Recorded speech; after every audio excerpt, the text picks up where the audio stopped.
Τα λόγια του Θεού και η εμπιστοσύνη στον Κύριο, κλειδί ευλογίας και απελευθέρωσης.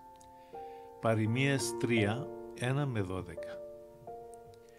Γιέ μου, μη λησμονείς τους νόμους μου και η καρδιά σου ας τηρεί τις εντολές μου, επειδή θα σου προσθέσουν μακρότητα ημερών και χρόνια ζωής και ειρήνη. Έλεος και αλήθεια ας μη σε εγκαταλείπουν. Να τις δέσεις γύρω από το λαιμό σου.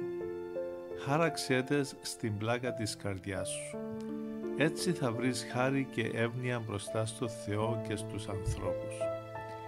Έλπιζε στον Κύριο με όλη σου την καρδιά και μην επιστηρίζεσαι στη σύνεσή σου. Σε όλους τους δρόμους σου γνώριζε Αυτόν και Αυτός θα διευθύνει τα βήματά σου. Μη φαντάζεσαι τον εαυτό σου σοφό. Να φοβάσαι τον Κύριο και να ξεκλίνεις από κακό. Αυτό θα είναι γιατριά στα νεύρα σου και αναζωογόνηση στα κόκκαλά σου. Τίμα τον Κύριο από τα υπάρχοντά σου και από τις απαρχές όλων των γεννημάτων σου. Και θα γεμίσουν οι σιταποθήκες σου από αυθονία και οι λοινοί σου θα ξεχυλίζουν από νέο κρασί.